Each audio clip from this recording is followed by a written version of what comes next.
David Hertel in for Aaron and Natasha alongside Sam Watts of the Welcome Hall Mission special end of year edition of Montreal Now, highlighting good people who do good work. And we'll start by talking about immigration. There's been a lot of discussion about immigration. We've seen it with regards to the homeless situation, the housing crisis. We've been talking about it at the municipal level, at the provincial level as well. The Legault government reducing the levels of immigration, also saying that immigrants from now on that want to come in to Quebec have a certain knowledge of French before they even come in. And that clashes with what the federal government is saying about immigration, where it's actually saying, well, we need actually more immigration. For the next few years, federal government is putting the numbers at around 500,000 immigrants a year for the entire country. So there's a lot of differing opinions. But at the same time, there are real issues. It's not just conceptual. There are real people that are coming in this country, sometimes because of economic reasons, because of humanitarian reasons, because of climate. There are a lot of different reasons, but people are coming to this country, and we actually need immigrants. But sometimes there are people that fall through the cracks. And we'll start with a report from Matt Grillo, CTV News Montreal, about Raymond Morley, who is an asylum seeker who's been bouncing around homeless shelters as he looks for a place to call home. All my life. 2023 hasn't been easy for Raymond Morley. Since June, he's been looking for a place to stay and bouncing around homeless shelters. It's difficult to sleep on the street because it's cold. It's difficult to sleep on the street because there's always an ups and downs. Morley came to Canada from the Bahamas 4 years ago as an asylum seeker. In that time, he spent about a year living on the street. I don't like the idea of sleeping on the street, so I'm reaching out to different organizations like Welcome Hall, just because being on the streets is difficult for me. But he points out there is a silver lining. He's met a lot of people who are willing to help, like the Welcome Hall Mission. Morley uses their services, but he wants permanent housing. And Welcome Hall CEO Sam Watts says that's key to solving homelessness. Emergency housing or emergency shelter should always be a pit stop on the way back to something permanent. And things are looking up for Morley. He's going to school to learn French and study construction. I'm thinking about the cold nights ahead. It's good weather now, but January and February, definitely that's like really, really pressing for me. And he'll be looking for a stable job and a place where he can call home in 2024. Matt Grillo, CTV News. So, as you can see, there are real human situations, and Sam, it was great to see that you were involved in not only in this report, but also about finding a solution for this man, Raymond Morley. Well, yes, and look, Raymond is an interesting case, and unfortunately, he's probably not typical. Typically, we see people who struggle a lot more. I think he's going to get housed in a hurry. But we need to recognize a couple of things, and I think you touched on the edges of them. One is that Canada is not sheltered from a worldwide reality right now, which is that the movement of people out of their countries and towards countries they perceive to be safer is bigger than it ever has been since the end of the Second World War. And Canada has a very strong brand. So that's another thing that attracts people to Canada. And speaking of Canada, we will now bring in the conversation Marc Miller, who is the Minister of Immigration, Refugees, and Citizenship and MP for Ville-Marie-le-Sud-Ouest, Île-des-Sœurs, which is right next door here from the station here at Papineau and René Lévesque. Minister, thank you so much for joining us this afternoon. Thanks for having me, David and Sam, and happy whatever you call the period between Christmas and New Year's. Yes, and to you too. Happy Festivus. So Marc, your first reactions with just the idea of immigration. It's been a very difficult conversation, especially here in Quebec over the last year. Yeah, I would say, David, it is. Across Canada, people are having this discussion. What we are seeing in some of our polling that we do rather frequently, as well as the strategic review that my department ran in the earlier part of the year, is the Canadian consensus is still there around immigration, but it is clearly under threat, and people are asking a lot of questions, particularly in a time where affordability is really, really top of mind. And that is something that I think we've maybe been complacent as a country in looking at that consensus and saying everything's fine. What Canadians are telling us is not that they're anti-immigrant or anti-immigration, is they want the federal government, the provincial government, territorial, municipal governments to get it right. And these are areas of shared jurisdiction.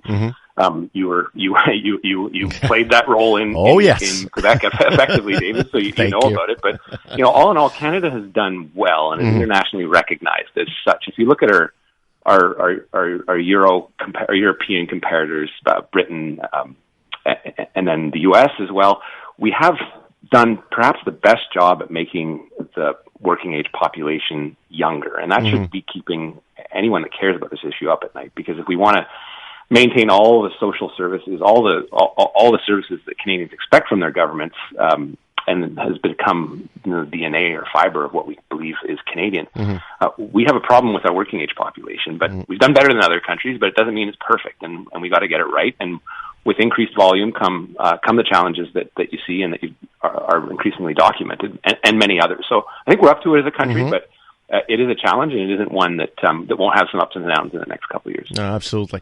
We'll continue our conversation with Minister Miller and with Sam Watts after the news, but first we'll take a couple of calls. We'll go to Laval and say good afternoon to Nick. Hey, Nick. Yes, good afternoon to you.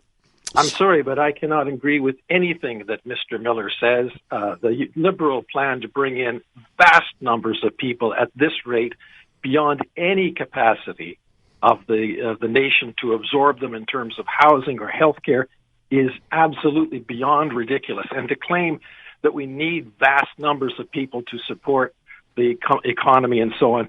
If you look at this comes from the Century Initiative, which was developed by McKinsey and Dom Barton, who was a very close friend of the Liberals, in spite of what they say. Well, okay, but what's your point, Nick?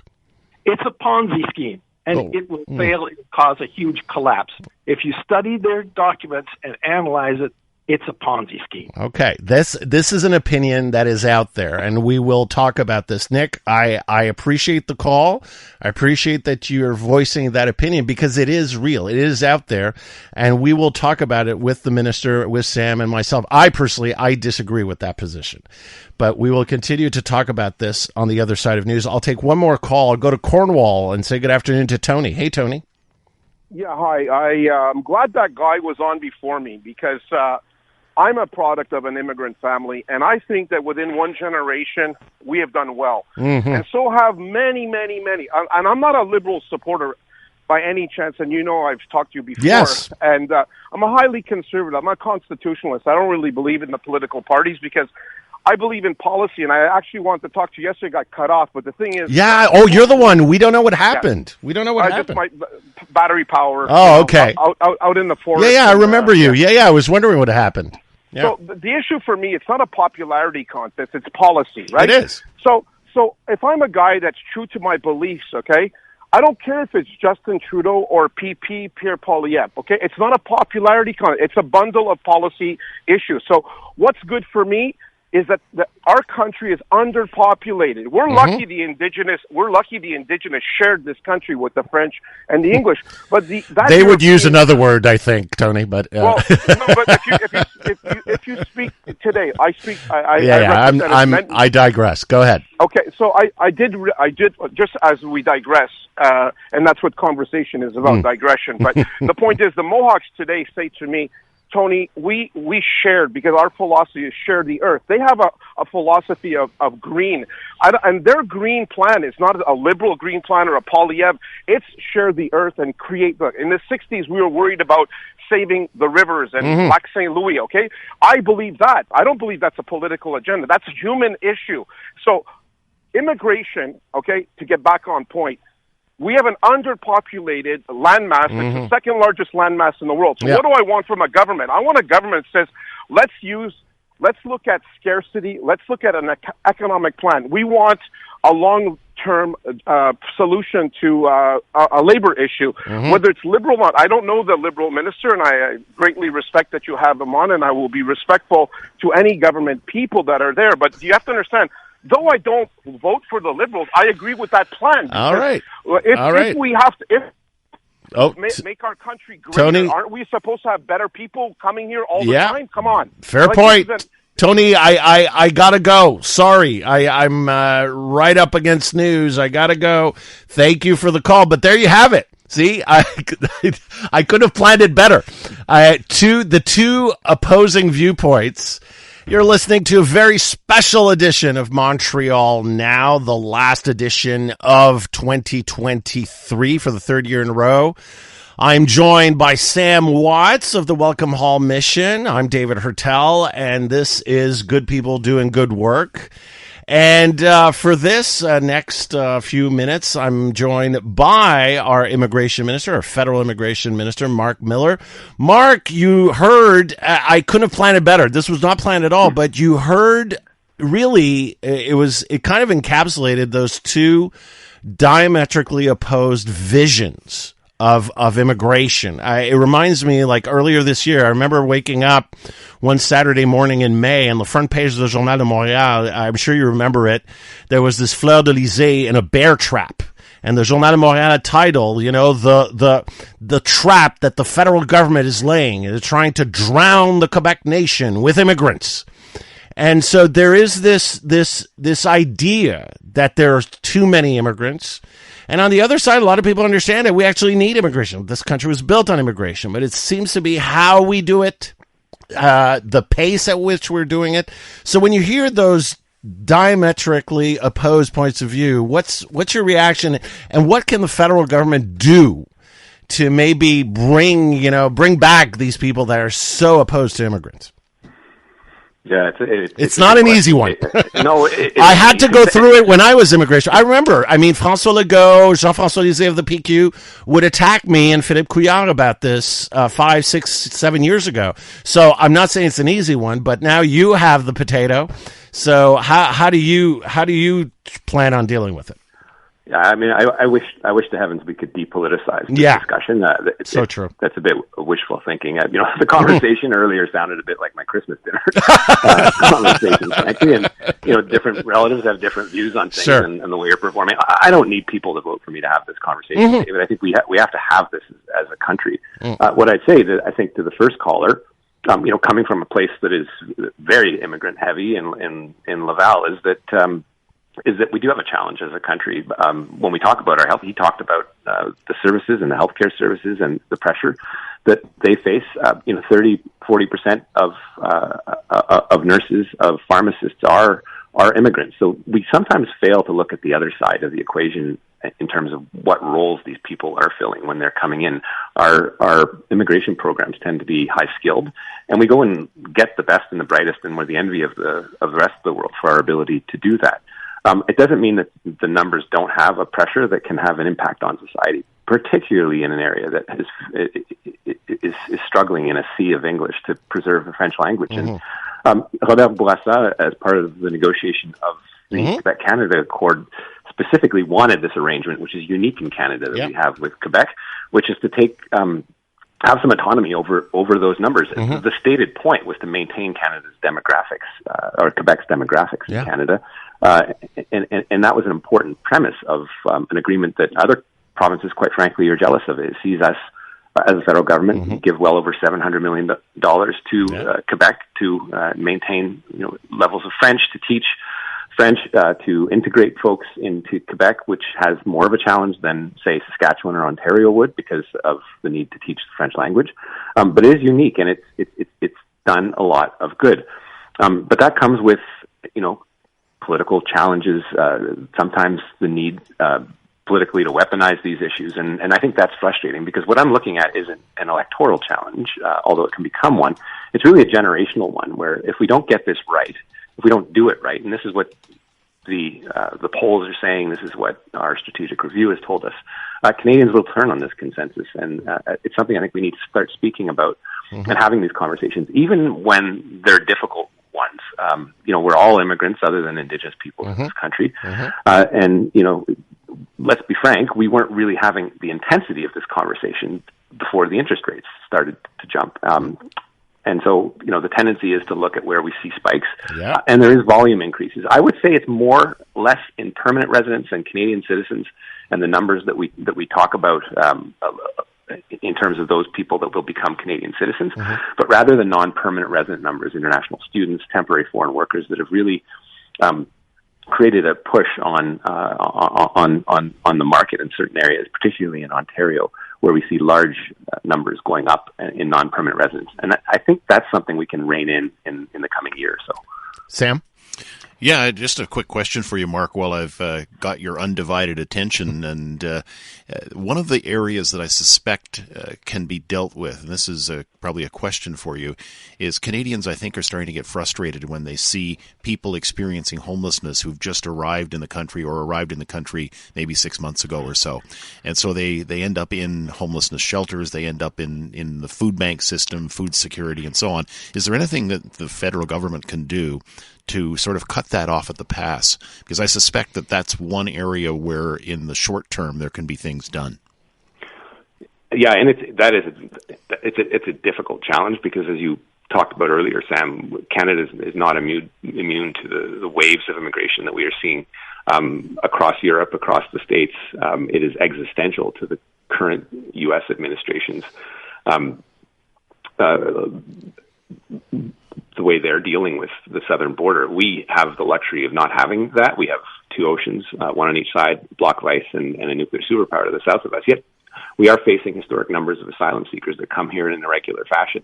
Canada has a role to tightening that up, whether it is looking at our visa systems and how we allow people into this country. Not everyone is entitled to come here, and looking at how people are actually getting into it in a way that we had not intended in the first place.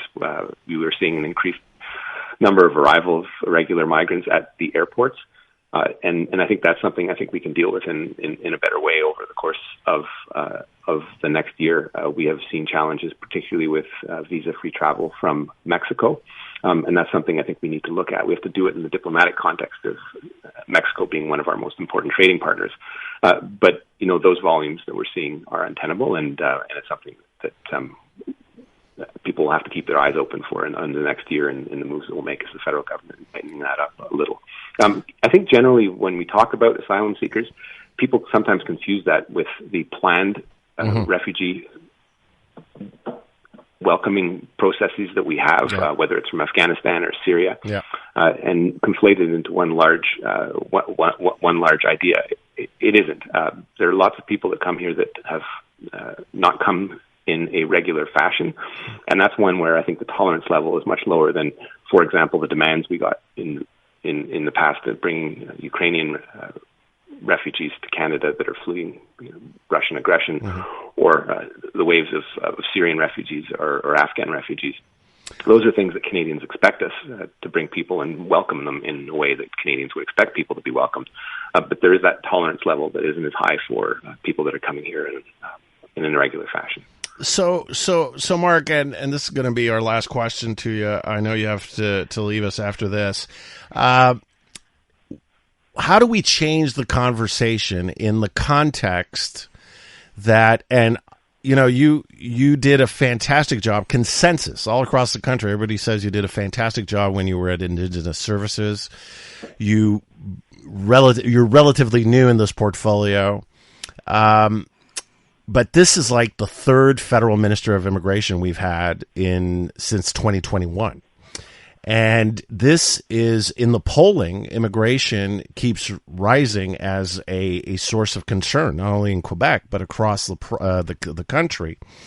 And so I'm always wondering, and I remember it was the same questions I used to ask, and the conversation I used to have with the federal government when I was immigration minister back in 2017, 2018, you get the sense that the resources aren't always there, just at IRCC, and like that it's not necessarily a top priority spending wise in terms of human resources and the programs that are needed. And again, this is not on you, but now that you have the portfolio, do you get the sense, and heading into an election from between now and 2025 at the most, do you see immigration in all its facets being more of a priority, and you see the resources there to be able to do what needs to be done to change the conversation?